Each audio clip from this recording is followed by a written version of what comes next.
पूरे भाषण दिए गए, धम्मपद पर बोला गया, त्रिपिटक पर बोला गया, अभिधम्म पर बोला गया, सुत्त पर बोला गया और बुद्ध के अवशेष थे उन पर बोला गया। लेकिन आज तक ये हम लोगों के हाथ में ये मैनेजमेंट नहीं आया। क्यों नहीं आया? 1892 से आंदोलन शुरू हुआ और 1992 में ये मूवमेंट चला और 92 से लेकर आज तक नहीं चला। ये लोग आकाश लामा जी, प्रज्ञा सिंह जी, डॉक्टर धनकीर्ति जी और तमाम आप लोग इस आंदोलन को बड़ी मजबूती से चला रहे हैं। लेकिन मुझे दिखता है यहाँ बैठकर ये आंदोलन सफल नहीं होगा। यहाँ पर भी आंदोलन चलेगा और जो क्षेत्र में जाएंगे लोग, चाहे किसी भी प्रदेश के लोग हों, वहाँ पर भी आंदोलन चलना चाहिए, जिससे ये मालूम पड़े कि आंदोलन चल रहा है। ये आंदोलन केवल बुद्धगया में नहीं, सारी दुनिया का आंदोलन बन गया है। केवल ये आंदोलन बुद्धगया का नहीं, सारी दुनिया का, चाहे महाराष्ट्र हो, उत्तर प्रदेश हो, गुजरात हो, छत्तीसगढ़ हो, झारखंड हो, बिहार हो, उत्तर प्रदेश हो, ये सारी दुनिया में आंदोलन शुरू हो रहा है। ये अभी आप यहाँ से वापस जाएंगे, लेकिन ये आंदोलन बंद नहीं होना चाहिए।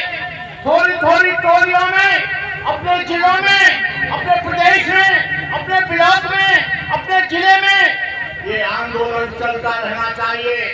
ये आंदोलन कोई अब पुराना आंदोलन नहीं है।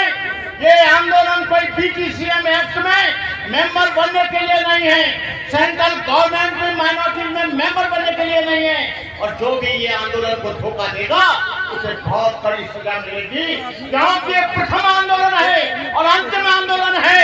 इसके बाद कोई आंदोलन अब नहीं चलेगा। केवल ये आंदोलन मुक्त होगा तब तक चलेगा। ये आंदोलन जब तक मुक्त नहीं होगा।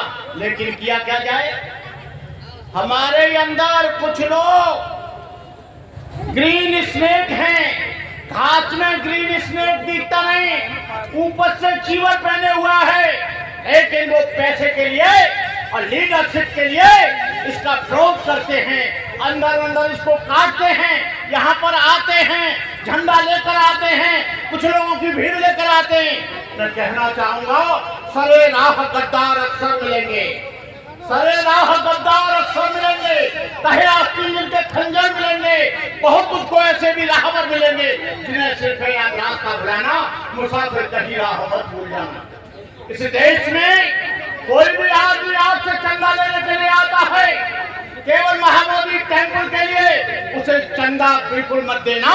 तुमको सहयोग देना है तो यहाँ धरने पर आकर देना, ताकि आपको पक्की रसीद मिलेगी और उस पैसे का हिसाब किताब मिलेगा। लेकिन कुछ लोग, मैं इस बात को इसलिए कह देना चाहता हूँ कि कुछ चुरकुट लोग, कुछ चंदा खोर लोग, जब से आंदोलन आकाश लामा ने चलाया है तब से ये चंदाखोरों की एक बहुत बड़ी भीड़, एक बहुत बड़ा तूफान आ गया है। बुद्ध गया मुक्त कराओ, बुद्ध गया मुक्त कराओ, थोड़ी देर आते हैं, फोटो खिंचाते हैं, फिर घर चले जाते हैं, 5 स्टार होटल में रहते हैं, चंदा करके अपना ऐसो आराम करते हैं। ये आंदोलन ऐसे वैसे लोगों का नहीं है। ये लोग जो भंते लोग ये चला रहे हैं आंदोलन, और आप जो इतनी दूर से आए इस आंदोलन चलाने के लिए, हम आपको साधुवाद देते हैं, हम आपको धन्यवाद देते हैं, हम आपको आशीर्वाद देते हैं इस पूर्णिमा के उपलक्ष्य में। और ये आंदोलन ना किसी SDM से डरता है, ना किसी DM से डरता है, न मोदी से डरता है, न नीतीश से डरता है। ये हमारा मौलिक अधिकार है, ये हमारा संवैधानिक अधिकार है। हम लड़ेंगे, हम शांतिपूर्वक, हम सत्य अहिंसा में विश्वास करते हैं। हम अहिंसा के आधार पर इस आंदोलन को चला रहे हैं, संवैधानिक तरीके से चला रहे हैं। लेकिन उनके ऊपर सांप लौट रहा है कि हो क्या रहा है, हमारे हाथ से ये मंदिर निकल जाएगा, जहाँ से करोड़ों की लूट करते हैं, जहाँ से अपने काम चलाते हैं, जहाँ से अपना नाम चलाते हैं। ये आंदोलन जीवन के अंतिम सांस तक चलेगा।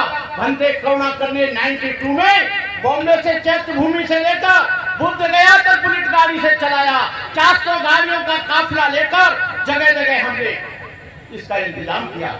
लेकिन वही आंदोलनकारी जो ये कहते थे कि 1949 एक्ट चेंज होना चाहिए, 19 हम हिंदुओं के साथ नहीं रहेंगे।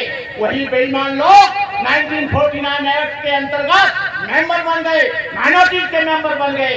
जो सुरेश सताई जी ये कहते थे मुझे लालच नहीं छूता है, मुझे पद नहीं छूता है, मुझे नाम नहीं छूता है, लेकिन बीजेपी ने उन्हें सेंट्रल गवर्नमेंट में मेंबर बना दिया। मेरा कहने का मतलब ये है कि आप लोग ऐसे लोगों से, चुरकुट लोगों से, बेईमान लोगों से, धोखेबाज लोगों से जो एक आंदोलन के नाम पर चंदा कर रहे हैं, ऐसे लोगों से आपको सावधान रहना पड़ेगा। ये आपकी मेहनत का पैसा है, ये आपके परिश्रम का पैसा है, ये आपके खून पसीने का पैसा है।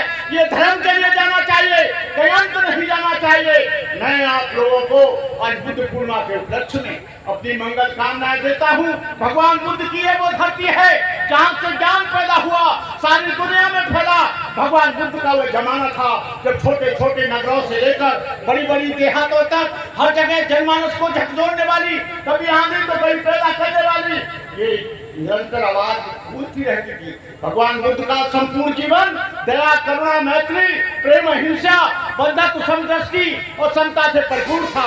यदि उनके जीवन की किसी भी घटना को लिया जाए, एक भी श्रृंखला इसके विपरीत जाति दिखाई न मिलेगी। क्या निधन, क्या धनी, क्या मूर्ख, क्या विद्वान, उनके प्रभाव में कौन नहीं बहा। मैं यहाँ के बौद्ध भिक्षुओं से एक बात और कहूंगा, जिस भगवान बुद्ध ने ये कहा, न जच्चा बछड़ो होती, न जच्चा होती ब्राह्मणो, कमरो बछड़ो होती, कमरो होती ब्राह्मणो। कोई जाति से ऊंचा नहीं होता, जन्म से ऊंचा नहीं होता, कर्म से ऊंचा होता है। लेकिन आज मैं देख रहा हूँ ये महार बौद्ध है, ये चमार बौद्ध है, ये काशी बौद्ध है, ये पासी बौद्ध है, ये चकमा बौद्ध है, ये बरुआ बौद्ध है। भगवान बुद्ध ने सारी जातियों को बंधन को तोड़ा था कि सारे लोग एक हो जाओ। जैसे समुद्र में नदियां गिरती हैं फिर उनका अस्तित्व समाप्त किया जाता है। अरे बेवकूफो, भगवान बुद्ध के धर्म को तो पढ़ो। भगवान बुद्ध का जो जमाना था, तथागत का संग एक सचमुच एक समुद्र था। उसमें राजा महाराजाओं के सपुत्र थे, राजकुमार युवराज थे, रईस थे, क्षत्रियों सरदार थे, ब्राह्मण थे, चांडाल थे, शूद्र एवं बैस थे, अंगुलीमाल जैसे लोग थे जो डांके डालता, निपराधी लोगों का खून करता। अम्बपाल काशी नगर बधू थी जिसके एक एक अदा पर राजा और अमीर लोग लाखों रुपया न्योछावर कर देते। सुपाक था, कुत्ते का मांस खाता। स्वाति मछेरा था, नंद ग्वाला था, धनिया कुमार जाति से आया था, सुपैया डोंकता जो शमशान से आया था, ये समीर व्यापारी का बेटा था, बिमला बैसा की लड़की थी, पूर्णदासा पुत्री थी, चांबा शिकारी की लड़की थी, उपाली नारी था, महाकश्यप ब्राह्मण था, श्रीत भंगी था, इसे अरहंत प्राप्त किया। महापंडित आरदेव का से चांडाल का बेटा था। कहने का मतलब यह है जातियों को खत्म कर दो। और मैं आप लोगों से कहना चाहूंगा, इस देश की जनगणना होने जा रही है, उस जनगणना में बौद्ध लिखाओ, बौद्ध पढ़ो, बौद्ध लिखो। जब तक आप बौद्ध नहीं लिखेंगे आप लोगों को ये नाम बदलने पड़ेंगे। ये मेषराम है, ये कांदे है, ये लोदड़े है, ये पोदड़े है, ये हाथेकर है, ये नाक तोड़े है, ये कान छोड़े है, ये दो घोड़े सवार है, ये बाघ मारे है, ये कुतर मारे है। ये सब खत्म करना पड़ेगा। इसके रहते हुए आप बौद्ध नहीं होंगे। इन्हीं शब्दों के साथ जय भीम, जय भारत।